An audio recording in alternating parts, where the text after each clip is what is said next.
match ဒီကစားကြည့်ရှုနေကြတယ်အားသောဝနာရှင်ပြည်သက်များအောင်ပဲမင်္ဂလာပါပတ်ကွာဒီယူလိုက် Manchester City အသင်းကသူတို့ရဲ့အိမ်ကွင်း Etihad မှာ Eddie Howe ရဲ့ Newcastle အသင်းကို2ဂိုးတကိုးဆိုတဲ့ရလက်နဲ့အနိုင်ရရှိခဲ့ပြီးတဲ့နောက်အမှတ်ပေးစရာရဲ့ထိပ်ဆုံးမှာရပ်တည်နေတဲ့ Mikel Arteta ရဲ့ Arsenal အသင်းကိုတပွဲရော့2မှတ်အကွာနဲ့လုံးဝ title race မှာဖိအားပေးလိုက်နိုင်ခဲ့ပြီလည်းဖြစ်ပါတယ်အဲကြောင့် Manchester City အသင်းအနေနဲ့ဒီပွဲကိုအနိုင်ရရှိလိုက်တာကြောင့်မလို့သူတို့ရဲ့ champion ဖြစ်နိုင်ခြေရှိတဲ့မျှော်လင့်ချက်အိမ်မက်တွေကလည်းဒါပို့ပြီးတော့ဗောနော်ဒါခြေတလန့်ပို့ပြီးတော့နီးစပ်လာနိုင်ခဲ့ပြီဖြစ်ပြီးတော့တစ်ဖက်မှာလည်းကျွန်တော်ဒီကနေ့ည Super Sunday မြောက်လန်ဒန်ဒါဘီပွဲစဉ်အဖြစ်ရှင်းပြကစားဖို့ရှိတဲ့ Tottenham Hotspur အသင်းနဲ့ Arsenal အသင်းတို့ရဲ့ပွဲစဉ်မှာဒါ Mikel Arteta ရဲ့ Arsenal အသင်းပေါ်ကိုဒါဖိအားတွေထပ်ပြီးတော့ဒါပေးလိုက်နိုင်ပြီလည်းဖြစ်ပါတယ်အဲကြောင့်ဒီနေ့ပွဲစဉ်လေးမှာတော့ပတ်ကွာဒီယိုလာအသုံးပြုခဲ့တဲ့ဒါလူစင်းတွေကိုကြည့်ရမယ်ဆိုတော့ဖြင့်ဒါ formation အနေနဲ့ပေါ့နော်ကျွန်တော်4-1-3-2ဆိုတဲ့ကစားကွက်ကိုဒါထူးထူးဆန်းဆန်းအသုံးပြုလာခဲ့ပြီးတော့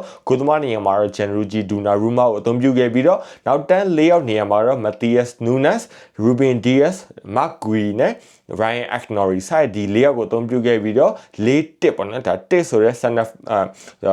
single pivot နေရာမှာဒါ Rodrigo အသုံးပြုလာခဲ့ပြီးတော့ဒီကွင်းလေ3ယောက်attacking ကွင်းလေ3ယောက်နေရာမှာ Antoine Semenyo, Bernardo Silva နဲ့ Nico O'Reilly ဆိုင်ဒီကစားမ3ယောက်ကိုအသုံးပြုခဲ့ပြီးတော့တိုက်စစ်မှုနေရာမှာတော့2ယောက်တိတိအသုံးပြုသွားခဲ့ပြီးတော့ Erling Haaland နဲ့ Omar Marmoush ဒီကစားသမားတွေကိုဒီတိုက်စစ်မှု striker နေရာမှာအသုံးပြုသွားခဲ့ရတယ်ဖြစ်ပါတယ်တစ်ဖက်က Eddie Howe ရဲ့ Newcastle အသင်းကတော့ဒါ4-3-3 formation ပေါ်မှာပဲအခြေပြုထားပြီးတော့ဂိုးသမားနေရာမှာဒါ Aaron Ramsdale အစား Nick Pope ကိုပဲအသုံးပြုသွားခဲ့ပြီးတော့ဒါ Trippier, Theo, Dan Burn ပြီးလို့ရှိရင် Lewis Hall ဆိုင်ဒီကစားသမား4ယောက်ကိုနောက်တန်းကစားသမားအဖြစ်အသုံးပြုခဲ့ပြီးတော့ကွင်းလယ်မှာတော့ကျွန်တော်ဒီ Bruno Guimaraes လည်းမပါဝင်နိုင်သေးတာကြောင့်မို့လို့အဲ့ဒီနေရာမှာ Tonelli ကိုကျွန်တော်ဒီ pivot နေရာမှာအသုံးပြုခဲ့ပြီးတော့ဒါ Jacob Ramsey နဲ့ Joe Willock ဆိုင်ဒီကစားသမားတွေကိုပဲ Arsenal Newcastle အသင်းကွင်းလယ်ကစားသမားနေရာမှာအသုံးပြုခဲ့ရတယ်အဲတိုက်စစ်မှုနေရာမှာတိုက်စစ်3ယောက်နေရာမှာ Anthony Gordon ကို better မှာထားပြီးတော့ညာတောင်မှာဒီ Anthony Elanga ကိုအသုံးပြုခဲ့ပြီးတော့အထောင်တိုက်စစ်မှုနေရာမှာ Nick Watermatter ဆိုင်ဒီကစားသမားတွေနဲ့ပဲဒါ Eddie Howe နေနဲ့ဒါရှိရကစားသမားတွေနဲ့ပဲဒါManchester City အသင်းကိုရင်ဆိုင်မှုဖြစ်လာခဲ့တယ်ပေါ့နော်Manchester City အသင်းကကျွန်တော်ဒီပွဲစပြီဆိုကြတဲ့တောက်လျှောက် Newcastle အသင်းကို PR တွေပေးခဲ့ပြီးတော့ Newcastle အသင်းကတော်တော်လေးကိုဒါကြမ်းကြမ်းခံရင်ဆိုင်ခဲ့ရတယ်ဒါအထူးသဖြင့်ကျွန်တော်ဒီ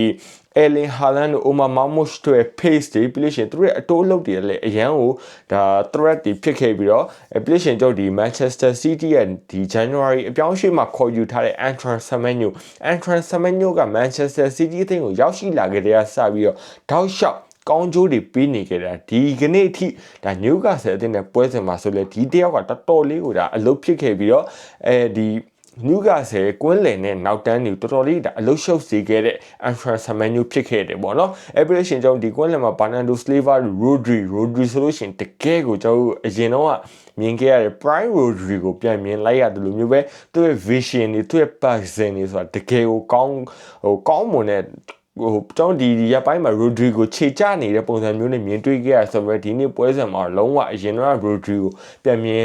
ရလိုက်တဲ့လိုပဲပေါ့နော်လုံးဝကွင်းလယ်ဘူကျုပ်တယောက်အနေနဲ့ကစားပြသွားခဲ့ပြီးတော့ဒီနေ့ပွဲမှာတော့ကျွန်တော်တကယ်ကိုဘယ်လိုပြောမလဲပြောစမှတ်တွင်သွားတဲ့ကစားသမားလေးက Nico O'Reilly ပေါ့နော်ဒါ Manchester City ရရှိခဲ့တဲ့သွင်းကို2ဂိုးစလုံးကိုဒီကစားသမားလေးကသွင်းယူပေးခဲ့တာဖြစ်ပြီးတော့ပထမအဦးဆုံးသောသွင်းဂိုးကို Manchester City အသင်းကပွဲကစားပြီ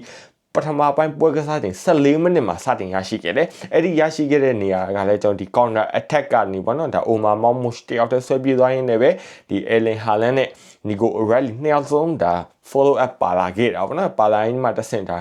Omar Marmoush မျှော်ထုတ်ပြလိုက်တဲ့ဘောလုံးကိုဒီနေ့မှာကစားမ2ယောက်ရှိခဲ့တယ်။ Erling Haaland ကို Nico O'Reilly ကို2ယောက်စလုံးဒါဘသူကန်လို့ရတဲ့အနေထားမှာဒါ O'Reilly ကပဲလုံးဝတီးတီးငြိမ်ငြိမ်နဲ့ဘယ်ချိန်နဲ့ကန်သွားတာကန်သွားတဲ့ဘောလုံးတကယ်ကိုတည်တတ်တယ်ကိုသမား Nick Pope လည်းဘာမှမတတ်နိုင်တဲ့ဘဲနဲ့ဒါပွဲအစ14မိနစ်မှာလည်း Manchester City ကဒါဂိုးစတင်ရရှိခဲ့တယ်အဲ့မတိုင်ခင်မှာလည်း Man City တင်ကတောက်လျှောက်ဖိအားတွေပေးနေနေတယ်ကျွန်တော်ကပွဲကြည့်ရင်လည်းပွဲ10မိနစ်လောက်မှတိလိုက်ပြီ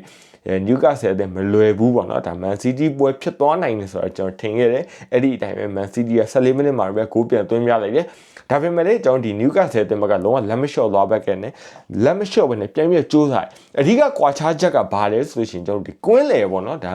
Newcastle အသင်းဘက်ကကွင်းလေက Tonelli တယောက်ပဲဘယ်လိုပြောမလဲကျွန်တော်ဒီ world class အဆင့်နဲ့ကစားနိုင်တယ်ကျန်တဲ့ကစားသမားကျွန်တော်ဒီ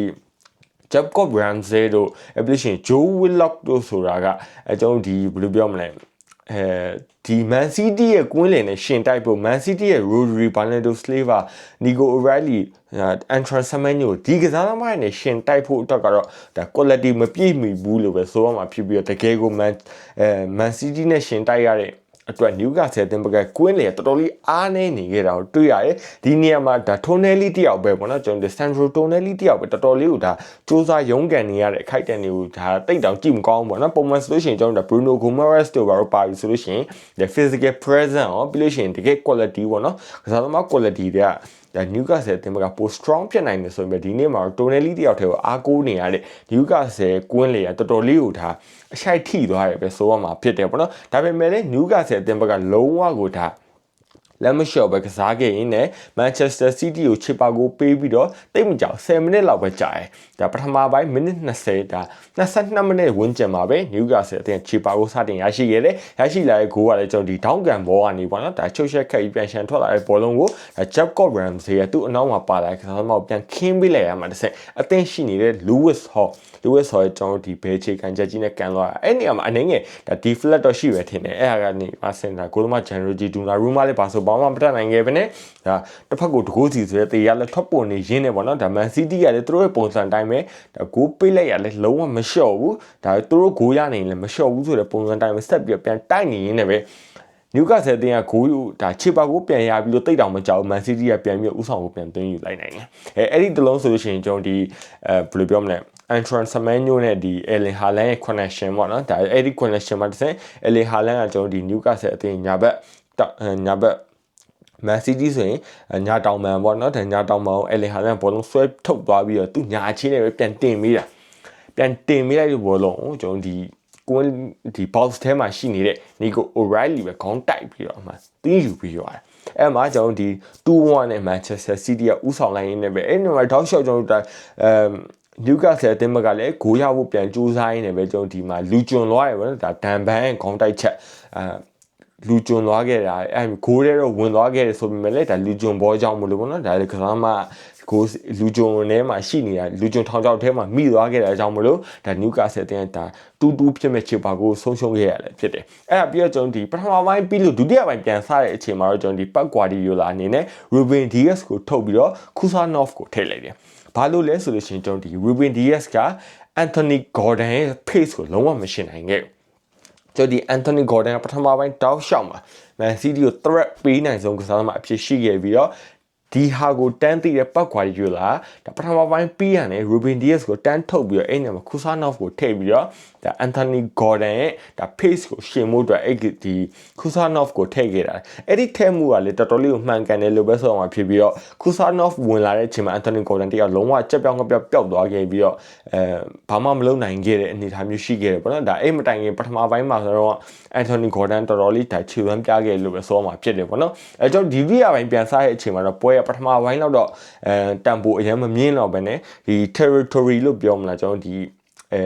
နေမြေလူကြတယ်ဗောနော်ကျွန်တော်ဒီ Newcastle တဲ့ဘောလုံးပိုင်ဆိုင်မှုပိုယူလာပြီးတော့ Man City ရဲ့ဒါကွင်းရဲ့3ပုံ2ပုံလောက်ထိကိုဒါ Newcastle တဲ့ကစိုးမိုးလာခဲ့တယ်စိုးမိုးလာခဲ့ပြီးတော့ Man City ကလည်းသူတို့ရဲ့ဒီ Kansas ability ကိုပြဖို့အတွက်ဗောနော်သူတို့ Kansas ကမာကြောပါတယ်ဒါလုံးဝကြောက်သားတွေလို့မာကြောပါတယ်ဆိုတော့ Kansas ကြောက်ဆောင်ကြီးကိုပြပြီးတော့ကျွန်တော်ဒီ Newcastle attacking တွေကိုဒါပိတ်ဆို့ကာကွယ်ခဲ့တယ်တကယ်လည်းကောင်းတယ်ဒါ Mark Gui တို့ပြီးလို့ရှိရင် Ryan Agnori Matthias Nunes Kusanov တို့ရဲ့ပြီးလို့ရှိရင်ဒါကိုသမား January Donnarumma ဒီကစားသမားတွေခံစစ်ကြောက်ဆောင်မာကြောပုံပြီးလို့ရှိရင်အဲ့ဒီနောက်တန်းရဲ့အရှိမှရှိနေတဲ့ကွင်းလေဘိုးချုပ် Rodriဒီကစားသမားတွေခံစစ်ဆောင်းဆောင်ရေးကတော့ကျွန်တော် Newcastle အသင်းဘက်ကဘာမှတောင်းအခွင့်အရေးမပေးနိုင်ခဲ့ဘူးပေါ့နော်လုံးဝ Newcastle အသင်းဘက်ကအခွင့်အရေးမရအောင်ကစားပြသွားခဲ့ပြီးတော့တော်တော်လေးအလုပ်ဖြစ်တယ်ကျွန်တော် Newcastle အသင်းကဘောလုံးပိုင်ဆိုင်မှုတော့များနေတယ်ဒါပေမဲ့အထီးရောက်တဲ့တိုက်စစ်ဆင်မှုတွေမလုပ်နိုင်ခဲ့ဘူးအဲ့ဒီမှာကျွန်တော်ဒီ Elanga ကိုထုတ်ပြီးတော့Jacob Murphy ကိုထည့်တာပြီးရှင်ဒါ Joelinton ကိုထည့်တာအဲ့အမျိုးတွေပေါ့နော်ဒါ Newcastle အသင်းဘက်ကလည်းလုပ်ခဲ့ရတယ် Joelinton တို့ဝင်လာတော့မှပဲ Newcastle အသင်းကဒါကွင်းလင်မှာနည်းနည်းလေးပြင်စိုးမိုးလာနိုင်တယ်ပေါ့နော်ကျွန်တော်ခုနပြောခဲ့လို့မျိုးဒါ physical presence ဒါ Newcastle အသင်းဘက်ကပြန်ရရှိသွားခဲ့ပြီးတော့ဒီဂျိုလင်တန်တို့ဝင်လာတဲ့အချိန်ကြမှာပဲထိုနယ်လီအနေနဲ့နည်းနည်းလေးတက်တာရပြီးတော့အဲ့အချိန်မှာထိုနယ်လီကကျွန်တော် deep line playmaker ပုံစံကစားပြီးတော့ဒါဟိုးအနောက်ထိဘောလုံးဆင်းယူပြီးတော့အပေါ်ဖြန့်ပြီးပေါ့နော်ဒါပေမဲ့လည်းကျွန်တော်ဒီ Man City ရဲ့နောက်တန်းတွေကတော်တော်လေးကိုကစားတာကောင်းနေတာဖြစ်တဲ့တော့ perfect နီးပါးပဲကစားသွားတာဖြစ်တဲ့အတွက်Newcastle တင်ဘာဆိုဘာမှအခွင့်အရေးမရတော့ဘူးဒီနေရာမှာ Man City တင်ကတစ်ချက်ကောင်းတာ attack တွေရပဲဒါ Newcastle တင်ကိုပြန်ဖိအားပေးဖို့ကြိုးစားခဲ့ပြီးဒီနေရာမှာ Ryan Acknowledge ဆိုလို့ရှိရင် Ryan Cherki နဲ့ 1-2 ရိုက်ပြီးတယောက်တည်းလွတ်ကြည့်ဆွဲထွက်သွားတာဒါပေမဲ့သူဘယ်ခြေတန်းဆိုတော့ကျွန်တော်ဘယ်လိုပြောမလဲ980 Newcastle area တွေကိုဆွဲပြေးနေဘယ်နဲ့ပြန်ခောက်တာဒါပေမဲ့သူညာချောင်းနဲ့ပြန်ထိပြီးတော့ဗောနော်ဒါဘောလုံးကပြတ်သွားခဲ့တာအဲ့ဒီအခွင့်အရေးချက်လောက်ဒါ Man City ကရှိတယ်ပြီးတော့ကျွန်တော်ဒါမိနစ်90ပြည့်တဲ့အချိန်မှာကျွန်တော်ဒီ Erling Haaland နဲ့ဒီဂိုးသမား Nick Pope တို့ဒါ 1v1 situation တလုံးအဲ့ဒီကနေပြန်ထွက်လာတဲ့ဘောလုံးထက်ကန်ရတာ Phil Foden volley ကန်ချက်ကလည်းတကယ်ကိုကောင်းတယ်ဒါပေမဲ့ဂိုးသမား Nick Pope ရဲ့ super save ကတကယ်ကိုကောင်းသွားပြီးတော့အဲ့မှာလုံးဝဒီ Manchester City အနေနဲ့လုံးဝ killer goal ဖြစ်မဲ့ကိုဒါမရရှိလိုက်ဘူးပေါ့နော်ဒါပေမဲ့လည်းကျွန်တော်ဒီ Newcastle အသင်းဘက်ကဂိုးပြန်သွင်းဖို့တော့တောင်းမလွယ်ကူသွားတဲ့အခြေအနေမှာတော့ပွဲပြီးဆုံးသွားတဲ့အချိန်မှာ Manchester City တရားမှာ2ဂိုးတကူဆိုတဲ့ရလနဲ့အနိုင်ရရှိခဲ့တယ်ဖြစ်တယ်ဒီပွဲအနိုင်ရရှိခဲ့တဲ့အကြောင်းလို့ကျွန်တော်ခဏပြောလို့ပဲဒါ Man City အနေနဲ့ Champion Title Race မှာ Super ရဖို့အတွက်ချစ်တလန်းပို့ပြီးတော့နီးစပ်လာခဲ့တာဖြစ်ပြီးတော့ဒီကနေ့ည Super Sunday ပွဲစဉ်အဖြစ်မြောက်လန်ဒန်ဒါဘီပွဲစဉ်ကစားရမယ်မိခဲအာတီတာရဲ့ Arsenal အသင်းကိုဒါ PR တွေအများကြီးပေးလိုက်နိုင်ပြီလည်းဖြစ်ပါတယ်ဆိုတော့ဒီပွဲစဉ်နဲ့ပတ်သက်ပြီးတော့ပြည်သက်တွေရဲ့အမြင်အောင်ဘယ်လိုရှိခဲ့ကြလဲကျွန်တော်ဒီအထူးသဖြင့်ကွင်းလယ်မှာ Bruno Guimaraes တို့ဘာလို့မပါနိုင်တဲ့အချိန်မှာအားနေနေတဲ့ Newcastle အသင်းကတော့ဒီ Man City ကိုပေါ့နော်ဒါတော်တော်လေးခက်ခဲဒါရှင်းပြန်ကစားခဲ့ရပြီးတော့ဒီ 2-1 လောက်နဲ့ပြီးရတော့တော်သေးရလို့ပဲဆိုရမှာထင်တယ်ဒါကျွန်တော်အမြင်သိတယ်နော်ဒါ 2-1 နဲ့ပြီးတာပဲတော်သေးရလို့ပဲဆိုရမှာထင်တယ်တစ်ဖက်က Man City ကတော်တော်လေးကိုဒါဘယ်လိုပြောမလဲ champion တို့ရဲ့ mentality လို့ပဲပြောမလားဒါ Man City ရဲ့တစ်နှစ်ပြီးတစ်နှစ်အများနဲ့လှုပ်ပြခဲ့တဲ့ဒါ champion ဖြစ်နိုင်ခြေရှိတဲ့ဒါခြေစွမ်း